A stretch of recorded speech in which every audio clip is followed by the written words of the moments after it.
Quiero que podamos compartir en esta mañana. El pastor me dijo como desafío, vamos a meditar sobre Isaías 55. Y es interesante, es un pasaje, un capítulo en la Biblia muy interesante, extraordinario.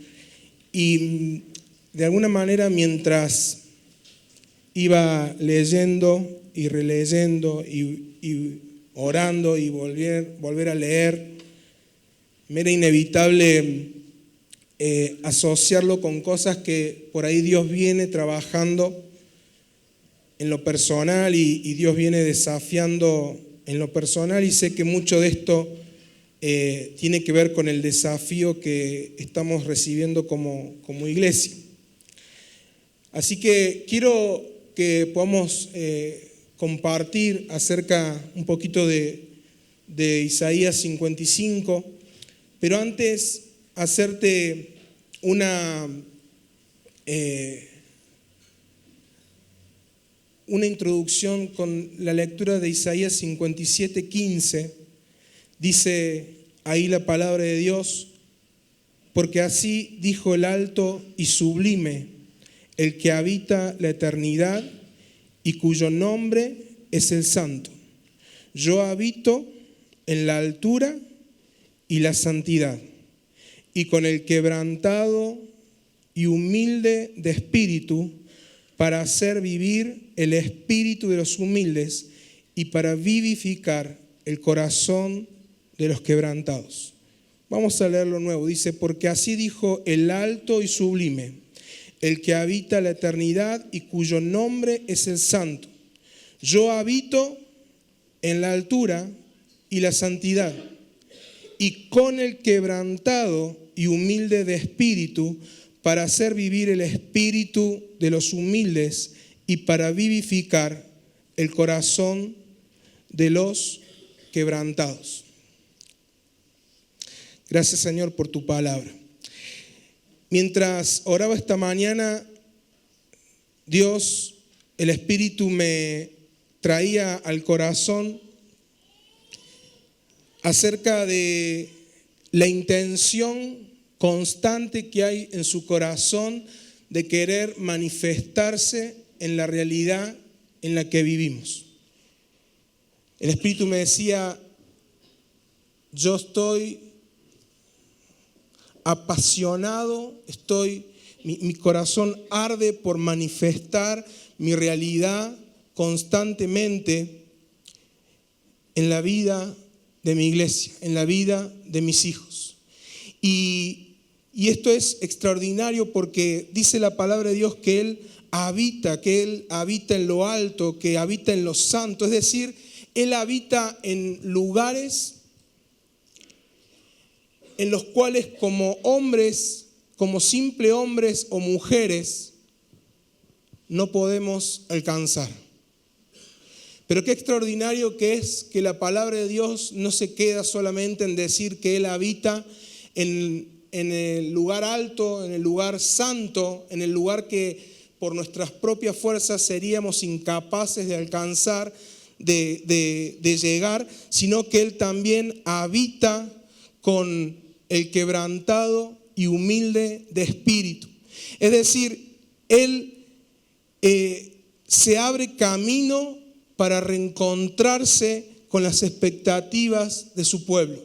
Él se abre camino aun cuando Él habita en lugares que son inalcanzables para nosotros. Él se abre camino para poder reencontrarse con las expectativas de su pueblo.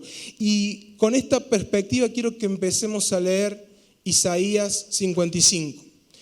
Vamos a ir leyendo y mencionando algunas cosas desde el versículo 1 para poder llegar a lo que creo que debo compartir en esta mañana. Dice el texto, esta es una profecía mesiánica, y como toda profecía mesiánica tiene un cumplimiento en el tiempo en el que fue hablada por Isaías, en el que fue pronunciada o escrita por Isaías. Tiene un cumplimiento también en los tiempos de Jesús y tiene un cumplimiento para nosotros ahora también. Y tendrá un cumplimiento final cuando Jesús regrese. Dice la palabra de Dios: a todos los sedientos, venid a las aguas, y a los que no tienen dinero, venid, comprad y comed. Venid, comprad sin dinero y sin precio, vino y leche. Es interesante porque Dios está haciendo aquí al pueblo, nos está haciendo a nosotros una invitación de acercarnos a Él para poder alcanzar su plenitud. Y la invitación es a todos, pero no a todos. Porque el texto dice: vengan todos los sedientos. La invitación es para todos, pero no todos tendrán tal vez la capacidad de responder a la invitación de Dios. Porque para poder responder a esta invitación que Dios está haciendo de reencontrarse con Él, de Él reencontrarse con su pueblo y de poder manifestar su realidad, manifestar su verdad, manifestar el reino de Dios en nuestra vida, la invitación dice que nosotros tenemos que reconocernos sedientos. Todos están invitados, pero solamente los sedientos tienen la capacidad de poder acercarse a Dios, a poder responder esta invitación. En segundo lugar, esta invitación es una invitación que solamente a la cual se puede acceder por medio de la fe. Es interesante, dice: vengan a las aguas, vengan los que no tienen dinero, vengan y compren, coman, vengan, compren sin dinero y sin precio vino y leche. Es decir, no hay nada que vos y yo podamos hacer para adquirir lo que Él nos está ofreciendo. No hay forma de adquirir, no hay forma de que nosotros podamos hacer algo que cumpla con las expectativas justas para poder adquirir lo que Dios está ofreciendo. Por eso dice: no es con dinero, no es con los recursos. Es solamente respondiendo por fe a lo que Él nos está ofreciendo. Por eso dice en Efesios capítulo 2, versículos 8 y 9, dice: esto es por gracia que sois salvos, por medio de la fe, y esto no de nosotros, pues es un don de Dios, no por obras, para que nadie se gloríe. No hay forma de poder obtener acceso a esta invitación que Dios nos hace constantemente si primero no nos reconocemos necesitados y segundo, si no lo tomamos por fe.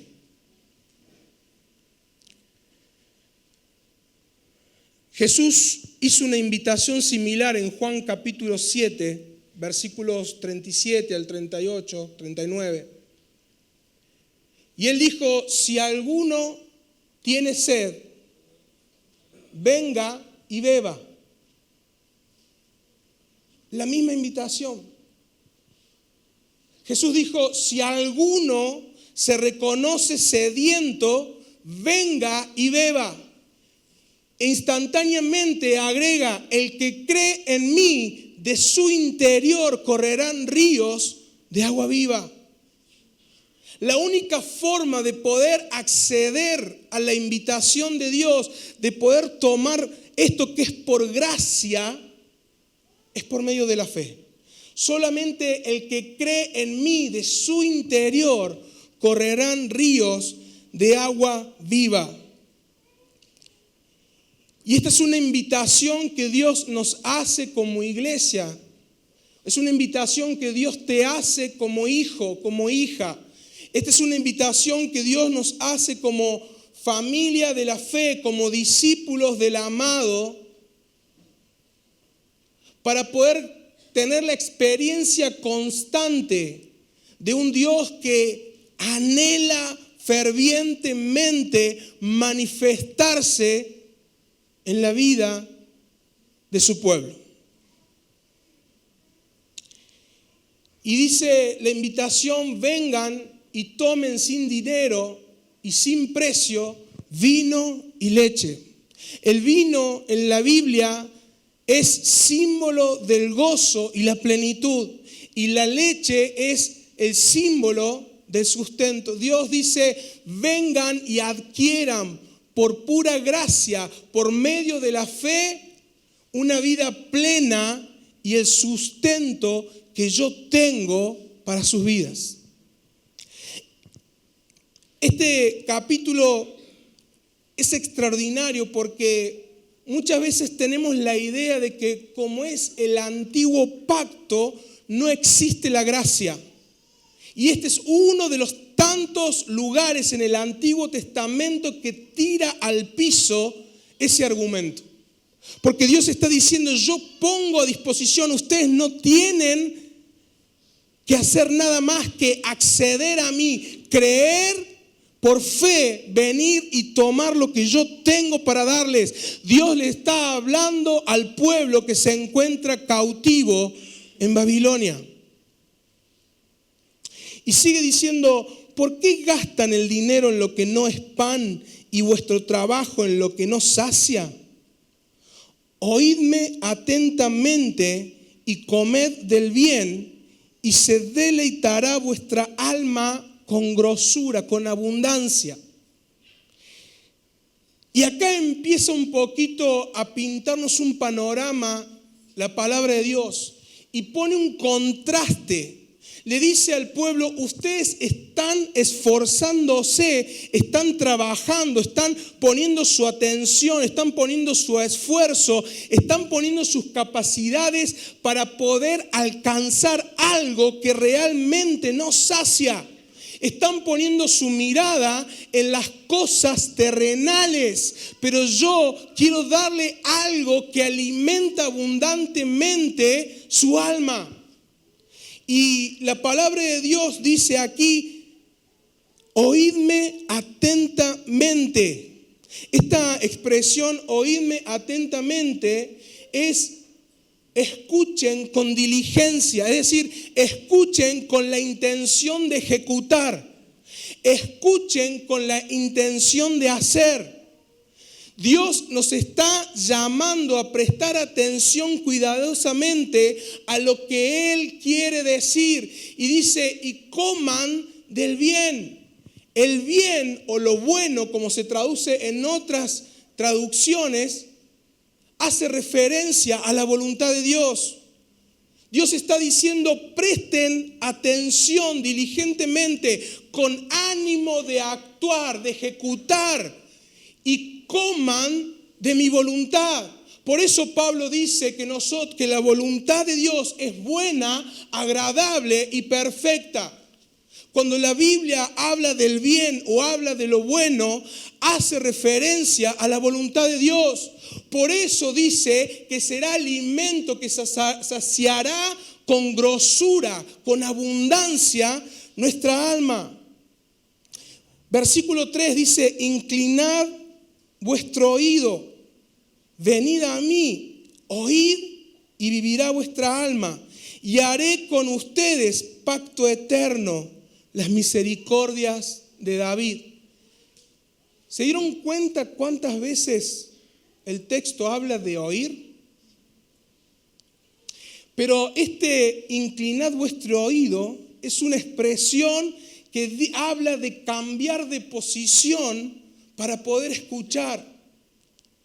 Es decir, que de alguna manera está diciendo: ustedes tienen que cambiar su postura para poder escuchar atentamente. Jesús le dice a sus discípulos: guarda con lo que oyen, porque lo que oyen se les añade.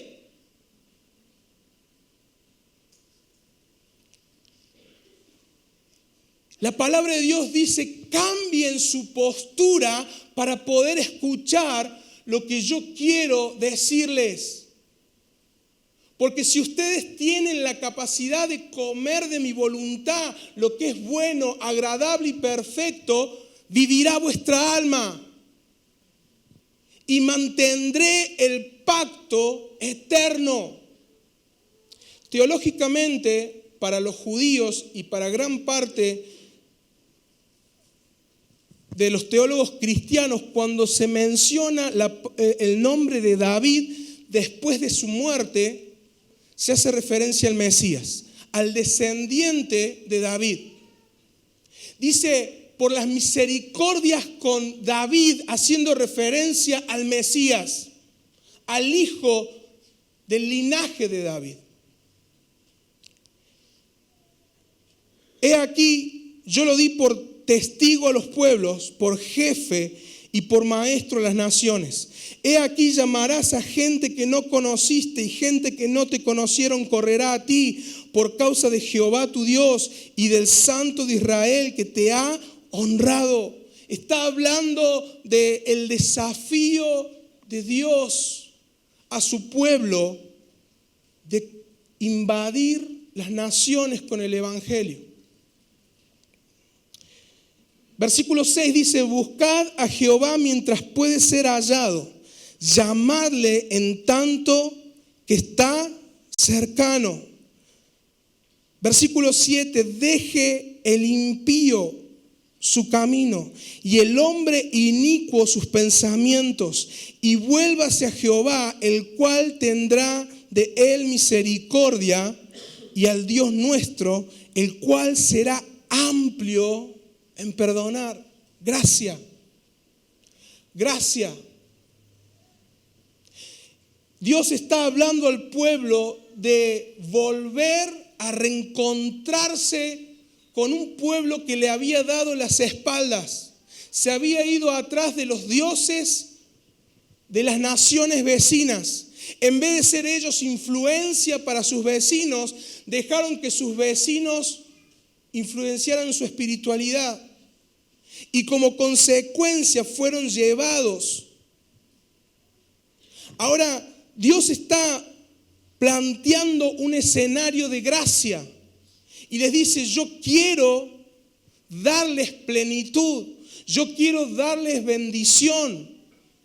Vengan a mí. Yo soy la fuente de todo bien. Coman mi voluntad y se saciarán con grosura. Sus almas vivirán, tendrán plenitud en todo. Búsquenme. Busquen a Dios mientras puede ser hallado. Y les habla del arrepentimiento. Dice,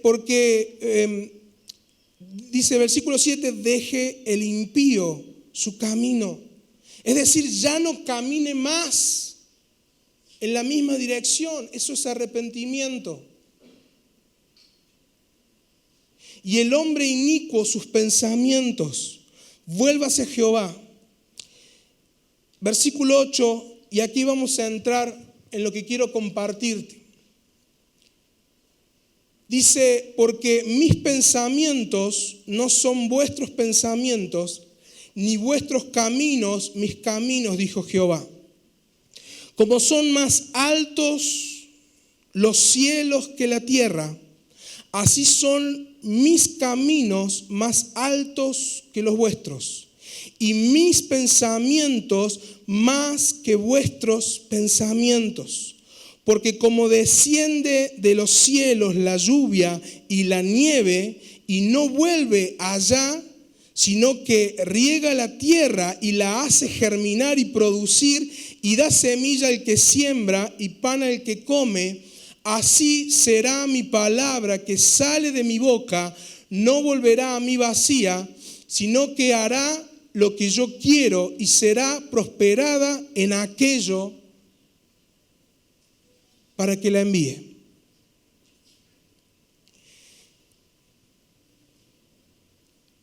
La palabra de Dios, allí ya en el versículo 2, presenta un contraste muy grande.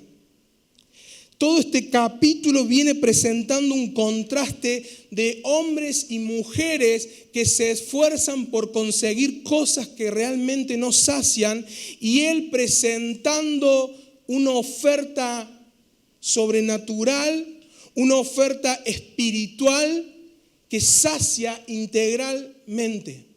Y dice, para seguir con este contraste, o mejor dicho, para remarcar este contraste, la palabra de Dios dice: mis pensamientos no son vuestros pensamientos. Mis caminos tampoco son iguales que los de ustedes. Mis caminos son más altos, así como los cielos son más altos que la tierra. Mis caminos son más altos que los de ustedes, y mis pensamientos más que sus pensamientos. Isaías 57 dice: el alto y sublime, que habita la eternidad, que habita en la santidad, pero que también habita con el quebrantado de espíritu. La palabra de Dios dice que sus pensamientos, que su realidad, que sus caminos están por encima, muy por encima que los nuestros. Pero sin embargo, Dios no se conforma con marcar esta diferencia, no se conforma con establecer este contraste, sino que de alguna manera Él dice: yo tengo la intención que de la misma manera que la lluvia y la nieve desciende de lo alto sobre la tierra y cae sobre la tierra, empapa la tierra y la hace producir, es decir, genera transformación en la tierra hasta que ésta dé fruto. De la misma manera, yo quiero invadir la vida de mi pueblo. Yo quiero invadir la realidad de mi pueblo para que ellos vean lo que mi palabra, mi poder, mi reino puede hacer en aquellos sedientos que están dispuestos a venir a buscar lo que tengo para darles. El problema no es que Dios no quiera manifestarse. Él dice: mi palabra, la que sale de mi boca, está para salir, para transformar, para cambiar. Pero el problema es que nuestros pensamientos nos juegan malas pasadas. Dice la palabra de Dios: mis pensamientos son muy diferentes a los de ustedes. Y hace un tiempo que Dios viene desafiándonos como iglesia y desafiándome en algunas cosas en lo personal. Y yo quiero compartir en relación a esto, porque cuando leía este pasaje, Dios me decía: esto habla del poder del evangelio penetrando las vidas de las personas. Esto habla del poder del reino manifestándose aquí en la tierra. Esto habla del poder y de lo que mi palabra, mis principios, mi espíritu, mi reino puede hacer en las vidas de las personas. El problema somos nosotros. Marcos capítulo 6, versículo 1. Extraordinario. Hace un tiempito atrás volví a leer este pasaje. Y tengo que confesar que cuando empecé a leer este pasaje, que me tocaba leerlo,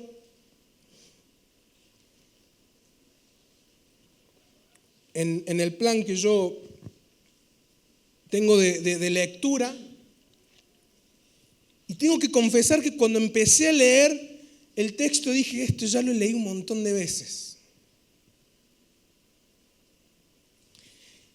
Y como siempre hago, le pedí al Espíritu que me mostrara qué más había o qué había para mí en este tiempo, en este pasaje. Dice el texto: salió Jesús de allí y vino a su tierra, y le seguían sus discípulos. Y llegado el día de reposo comenzó a enseñar en las sinagogas. Dice que como la lluvia y la nieve descienden sobre la tierra, así es toda palabra que sale de la boca de Dios. Jesús estaba hablando palabra de Dios en la sinagoga. Y muchos oyéndole se admiraban y decían: ¿de dónde tiene estas cosas? ¿Y qué sabiduría es esta que le es dada? ¿Y estos milagros que por sus manos son hechos? ¿No es este el carpintero, hijo de María, hermano de Jacobo, de José, de Judas y de Simón? ¿No están también aquí con nosotros sus hermanas? Y se escandalizaban de él. Mas Jesús le decía: no hay profeta sin honra, sino en su propia tierra y entre sus parientes y en su casa. Y no pudo. Dice que cuando la palabra de Dios sale de su boca, es como el agua que empapa. Ahí cuando utiliza la palabra riego, esa palabra en realidad significa embriagar, significa abundancia, inundar. Dios no es mezquino, pero nuestros pensamientos y caminos no son los de Dios. Y dice que no pudo la palabra penetrar la tierra y provocar transformación. Dice, no pudo allí hacer ningún milagro, salvo que sanó a unos pocos enfermos poniendo sobre ellos las manos. Y estaba asombrado de la incredulidad de ellos y recorría las aldeas de alrededor enseñando a las personas. Qué interesante, dice que Jesús se asombró por la incredulidad de ellos. Parte de esto compartía ayer en Santa Lucía. Y le pregunté a los hermanos, ¿en dónde se ve evidenciada la incredulidad de esta gente? ¿En dónde se ve evidenciada la incredulidad de las personas que estaban con Jesús? ¿Cómo? Bien, por ejemplo. Eso fue el no poder tener fruto de la incredulidad. Y que ellos no creían que él tuviera esa sabiduría que se esperaba de un Mesías, porque ellos decían, ¿de dónde tiene él estas cosas? Excelente. El primer problema que nosotros tenemos, como les pasó a estas personas, es que no tenemos la capacidad de reconocer la fuente de poder. No tenemos la capacidad de poder identificar el origen del poder de Dios. Y muchas veces nuestra mirada está puesta en lo terrenal, en lo humano, y quitamos la mirada del Dios que está atrás del hombre. Y cuando empezamos a mirar, porque dice, ¿de dónde tiene estas cosas? Ellos no podían ver a Dios atrás de Jesús. Ellos no podían reconocer la fuente. Ellos no podían reconocer que era la boca de Dios que estaba haciendo llover sobre la tierra para que sucediera transformación y milagros. Y muchas veces vamos a los grupos de crecimiento y vemos al líder, pero no tenemos la capacidad de ver a Dios atrás del líder. A veces nos sentamos al lado del hermanito en el grupo y nos ponemos a orar en las necesidades unos por otros y no tenemos la capacidad de reconocer que la oración de mi hermano puede ser palabra de Dios que sale de su boca. No tenemos la capacidad de ver a Dios atrás de mi hermano, de mi hermana, del pastor, del líder de la iglesia. Y cuando no podemos identificar la fuente, entonces entramos en incredulidad. Porque la palabra de Dios dice, Hebreos 11:1, que la fe es la certeza de lo que se espera, la convicción de ¿qué? ¿La convicción de qué? Es decir, que la fe opera en lo invisible. La fe opera en lo que no se ve. La fe se basa, está anclada a lo invisible. Y la incredulidad honra más el panorama natural que el panorama invisible. La incredulidad honra como superior lo que ven mis ojos y no lo que la palabra de Dios dice que es. Y nuestro gran problema es que tenemos mucha capacidad para identificar lo que hay ante nuestros ojos y no vemos la fuente de poder y no reconocemos lo que no se puede ver con los ojos naturales. La incredulidad honra más lo que ve el plano natural como superior de lo invisible. Jesús le dijo, cuando le pidieron que les enseñara a orar,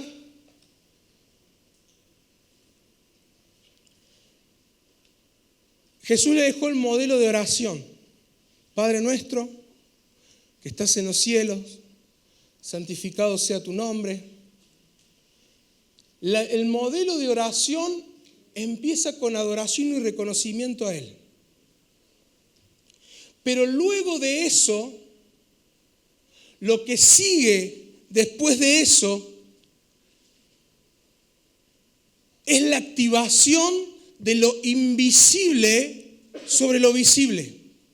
Luego de la adoración y el reconocimiento a Dios, Jesús les enseña a los que estaban escuchando allí en Mateo, les enseña a orar para que lo invisible de Dios se haga visible en lo natural.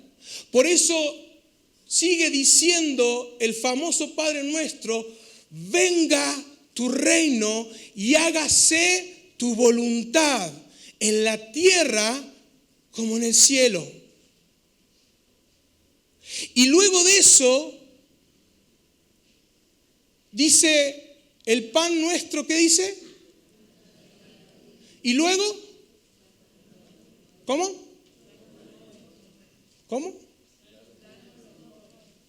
No, y después de eso, ¿qué dice? Perdona. Menos mal que no somos católicos porque estaríamos perdiendo como 15-0. Perdona nuestras deudas. No nos dejes caer en la tentación. Es decir, Jesús le está diciendo, ustedes tienen que pedir que el reino de Dios se manifieste en cada una de las áreas de su vida. Primero en las necesidades materiales, segundo en las necesidades relacionales y tercero en la pelea constante contra el enemigo. Jesús le está enseñando que por medio de la oración nosotros traemos el reino de Dios. Lo invisible naturalmente se puede hacer visible por medio de la fe y la oración. Lo invisible, dice la palabra de Dios, que la fe es la certeza de lo que se espera, la convicción de lo que no se ve, pero que se pueden materializar. Porque el reino de Dios tal vez no es visible a priori, como en primera instancia, pero la palabra de Dios me enseña que el reino de Dios tiene evidencias concretas y se manifiesta concretamente. Dice que Jesús no pudo hacer muchos milagros porque había incredulidad. porque honraban más lo que veían sus ojos y no tenían la capacidad de ver a Dios. Este no es el hijo del carpintero, este no es el carpintero, este no es Jesús, hijo de María. No están sus hermanos acá entre nosotros. ¿De dónde tiene estas cosas? ¿Por qué? Porque la incredulidad nos hace honrar o valorar lo que ven nuestros ojos naturales.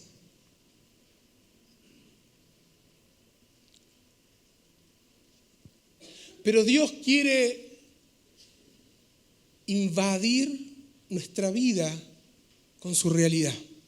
Dios quiere que nosotros aprendamos a caminar, a vivir, a respirar, a hablar, a pensar, no con los ojos naturales, sino con la mente de Cristo.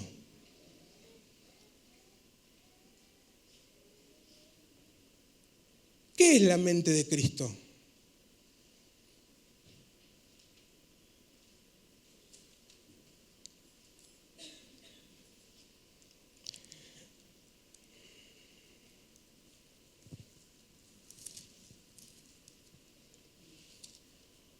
La mente de Cristo, 1 Corintios 2.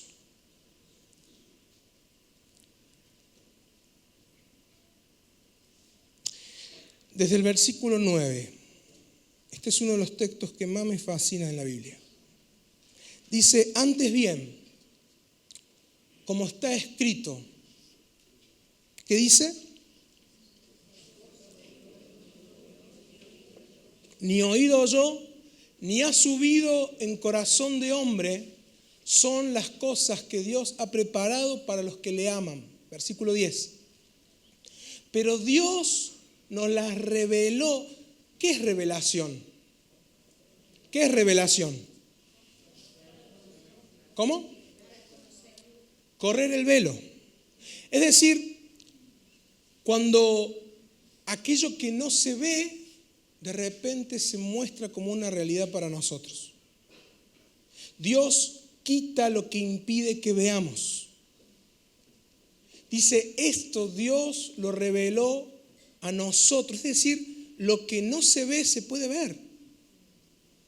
Es decir, que lo que no es invisible sí se puede ver. Se puede manifestar. Y Dios, de hecho, las ha preparado para los que le aman. Están preparadas. Dice Dios, yo quiero manifestarme, yo quiero abrir mi boca, que mi palabra caiga como agua, caiga como nieve, sea inundando la tierra, sea transformando la tierra, sea haciendo que germine la tierra y que provoque fruto abundante. Dios las preparó, están ahí latentes. Y Dios las revela por el Espíritu. Versículo 11. Porque ¿quién de los hombres sabe las cosas del hombre, sino el Espíritu del hombre que está en él? Así tampoco nadie conoció las cosas de Dios, sino el Espíritu de Dios. Y nosotros no hemos recibido el Espíritu del mundo, sino el Espíritu que proviene de Dios, para que sepamos qué son esas cosas que nadie vio, nadie oyó y nadie nunca imaginó.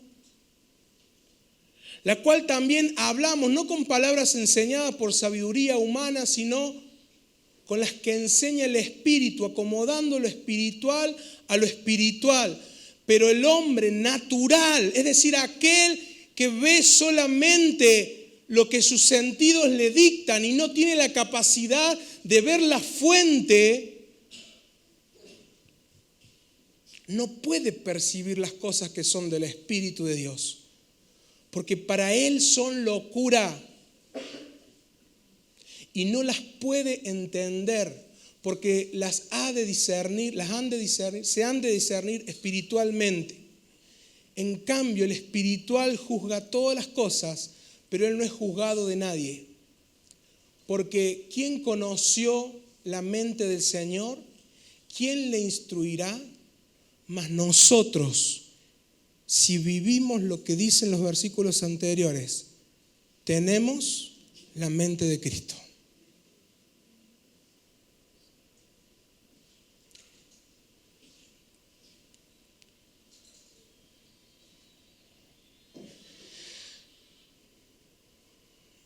El problema es que nosotros intentamos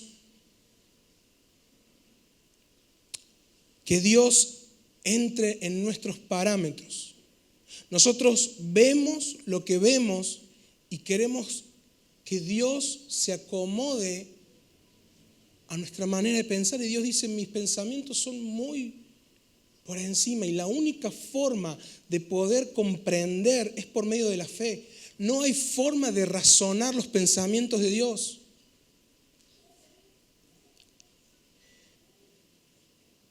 Bill Johnson dice, cuando sometemos las cosas de Dios a la mente del hombre, los resultados son incredulidad y religión. Religión en el sentido de formas sin contenido. Cuando sometemos la mente del hombre a las cosas de Dios, tenemos fe y una mente renovada. Vuelvo a repetir, cuando sometemos las cosas de Dios a la mente del hombre, los resultados son incredulidad y forma sin contenido, religión. Cuando sometemos la mente del hombre a las cosas de Dios, tenemos fe y una mente renovada. El problema es que tenemos que aprender a ver lo invisible. ¿Y cómo vemos lo invisible? ¿Cómo vemos? Cuando estás en un lugar oscuro,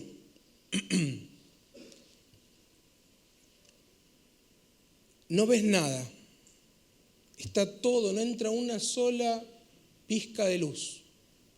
¿Qué es lo que tendés a hacer? ¿No les da bronca cuando Bueno, ¿qué es lo que hacen primero? Pues si no, empezás a tantear, es una posibilidad. Lo que no quita que no te tropieces. ¿Qué otra cosa haces cuando estás en un lugar, cuando entras a tu casa está oscuro, tenés todas las... Prender la luz. Ahora sí, ¿no les da bronca cuando la perilla de luz está en el otro extremo de la habitación? En la casa que yo vivo, no sé por qué el que la construyó, bueno, no importa.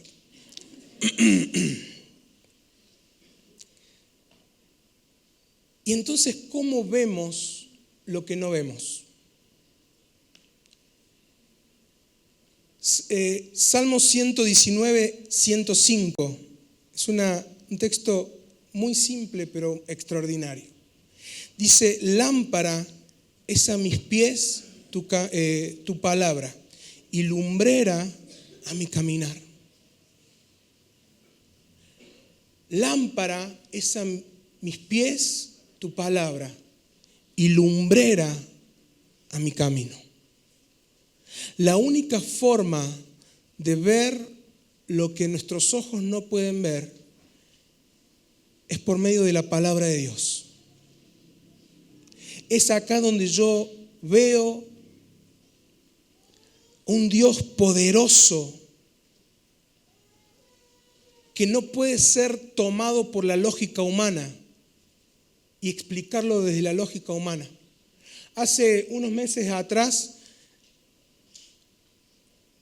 en la iglesia, el hijo de una hermana ahí en Santa Lucía, la mujer estaba embarazada. Por una cuestión de presión alta tuvieron que acelerar una semana su parto. Nació todo bien, desarrollado, no eran muchos días de diferencia.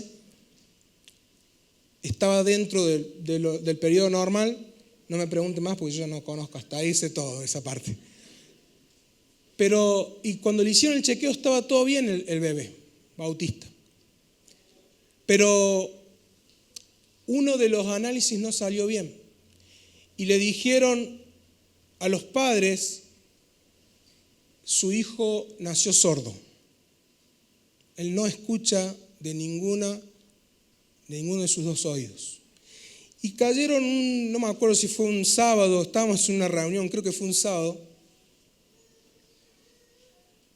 y me vienen a plantear esta situación y digo, y dije, mamita querida, Señor, tenés que responder vos a esto, porque no sé por dónde eso pasa el 99% de las veces.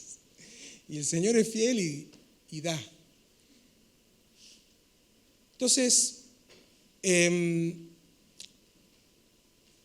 dije, vamos a orar por esto. Y oramos, y mientras estábamos orando, Dios me recordó que en su palabra, en un momento a Jesús le trajeron a un sordo mudo, y le preguntaron, ¿quién es el que pecó, este o sus padres? Y Jesús respondió, ni este ni sus padres. Esto sucedió para que la gloria de Dios se manifieste en él. Y yo dije, wow, ahí está lo invisible. Ahí está lo que sale de la boca de Dios.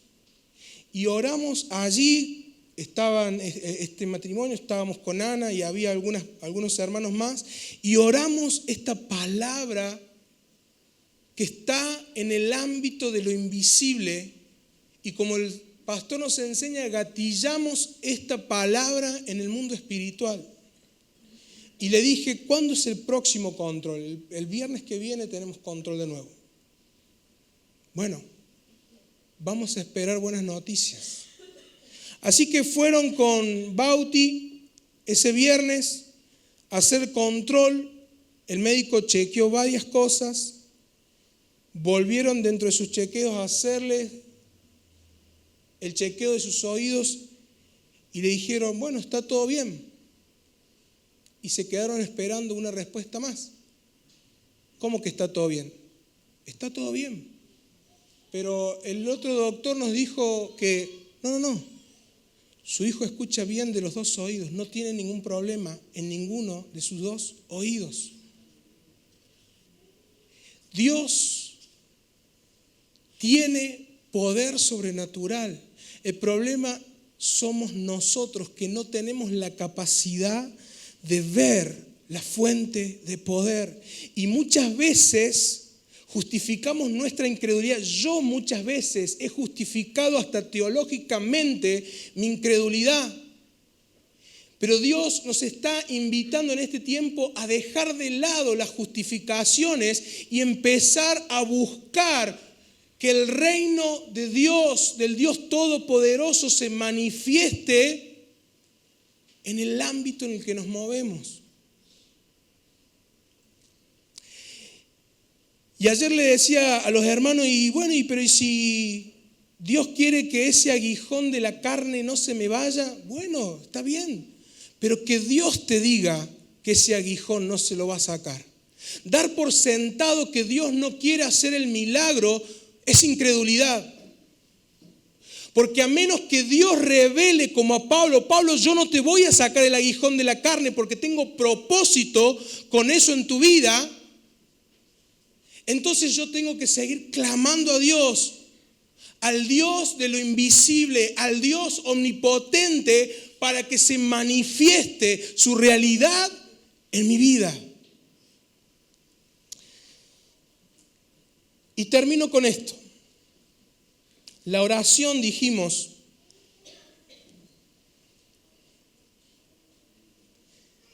es lo que gatilla el reino de Dios, lo que trae el reino de Dios a nuestra realidad. Nuestra capacidad tiene que estar en ver lo invisible. Miren lo que dice Smith Wigglesworth, un evangelista del siglo pasado. Dice, si queremos algo de Dios, tendrás que entrar en el cielo. Allí está todo. Si vives en el ámbito terrenal y esperas recibir algo de Dios, nunca recibirás nada. Y por último, otra frase que me anoté aquí, estoy como comiendo de todos lados, pero Dios me puso de cabeza con esto. Dice John Lake, dice, la iglesia ha sido negligente en una cosa, no ha orado para que el poder de Dios salga del cielo. La iglesia ha sido negligente en una cosa, no ha orado para que el poder de Dios salga del cielo. Y yo quiero terminar, nos quedan unos minutos. Eso, vení Elías, ayúdame. No es porque me tengo que terminar, es porque necesito ayuda, ¿no es cierto?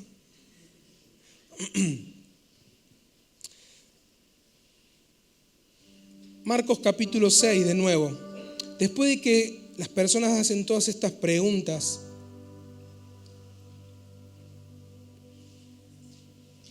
ahí en el versículo 3, hay una expresión muy fuerte, extraña, no sé cómo quieras llamarla. Para mí fue fuerte.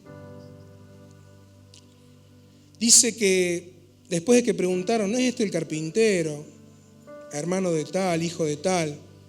¿No está también aquí entre nosotros sus hermanas? Y dice, y se escandalizaban de él. Se escandalizaban de él. La palabra escandalizaban ahí es escandalizo, que en algunas partes de la Biblia se traduce como escandalizar, otras se traducen como tropiezo, y en tercer lugar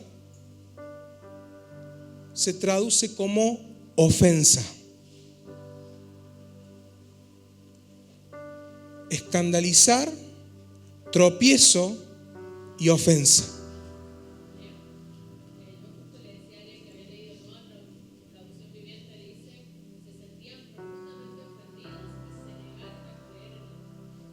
Excelente. Entre las cosas que Dios me habló, puso mi mirada en esa expresión. A menos que nosotros tengamos la capacidad de salir de la ofensa, Dios no puede obrar con su poder sobrenatural en nuestra vida.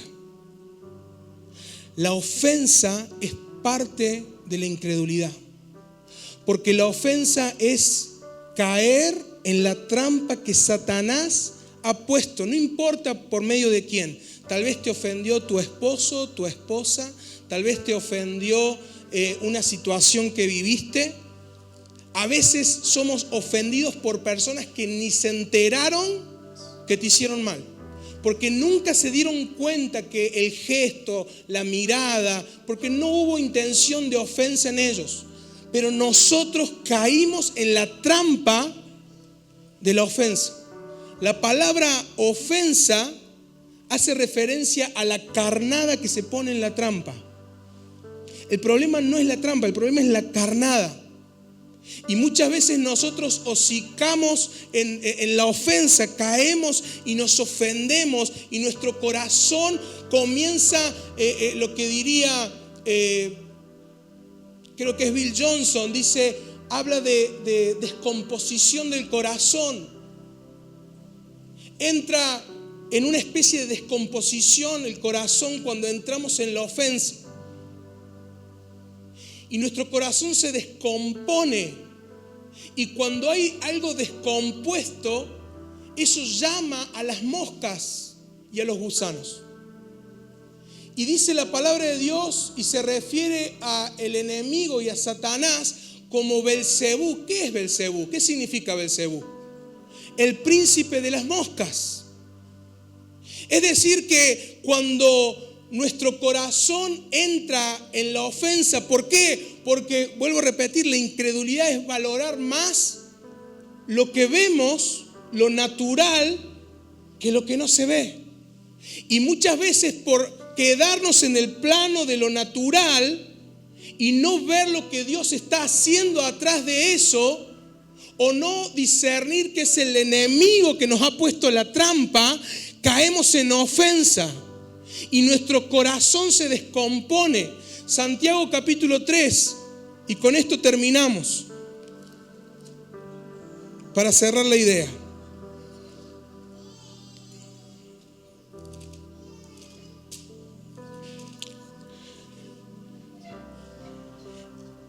Capítulo 3, versículo 14.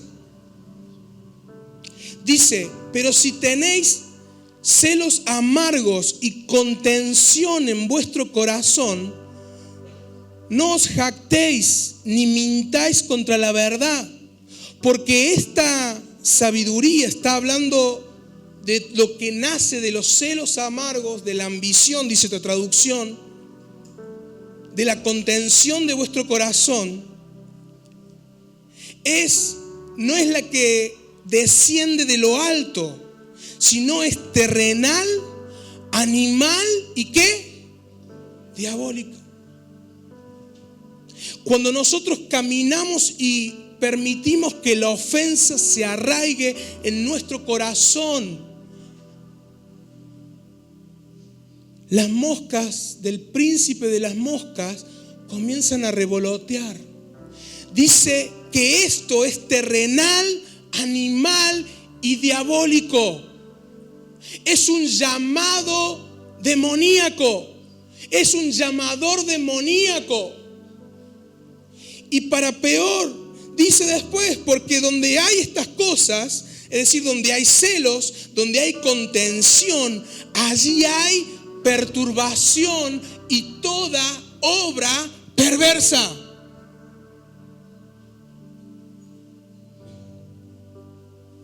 ¿Viste qué fuerte que era la palabra escandalizaban? Le da habilitación a los demonios a traer perturbación a tu vida.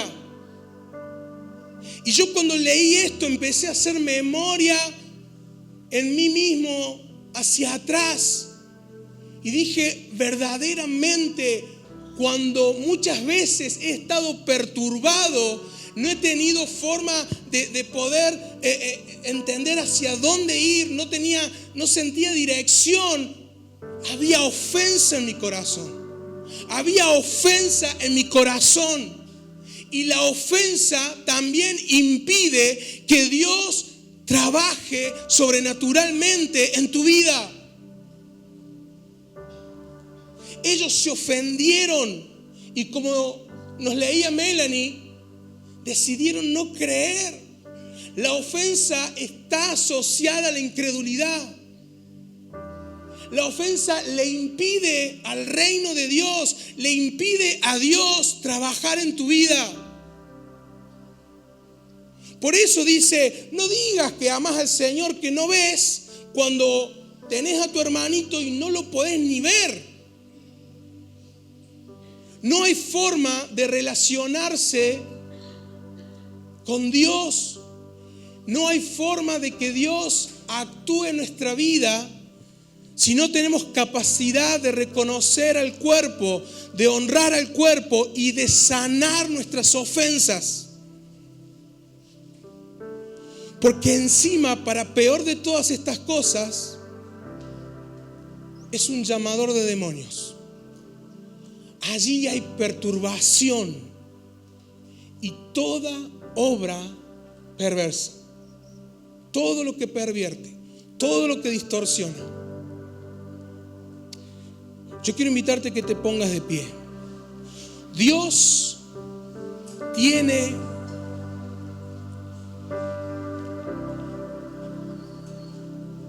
un corazón que arde para manifestarse, para manifestar su realidad en la circunstancia que estás viviendo. Dios quiere manifestar su poder. Él dice, vengan a mí. Primero, reconoce tu necesidad. Reconoce reconocete sediento delante de Él. Esto no podés hacer nada para alcanzarlo, solamente se toma por fe. Y Dios pone todo este escenario por medio de Isaías 55, y después de decirles: muchachos, dejen de esforzarse por lo que no sacia. Tienen que cambiar su manera de pensar, porque mis pensamientos son muy superiores a los de ustedes. Porque mis caminos son diferentes, son superiores a los suyos. Pero yo no me quedo en la distancia, no me quedo fuera del plano de ustedes.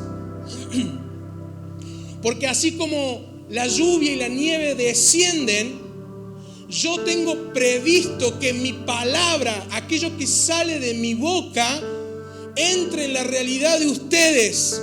De la misma manera que el agua riega sobreabundantemente, embriaga la tierra y transforma la tierra, yo quiero entrar en su realidad, quiero embriagar sus vidas, quiero traer abundancia de mi presencia, de mi plenitud sobre ustedes. Quiero transformar sus vidas, quiero que haya frutos en su vida.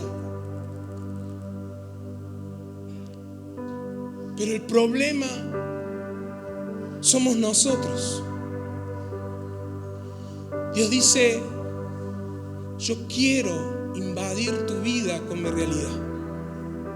Yo quiero manifestar toda mi realidad.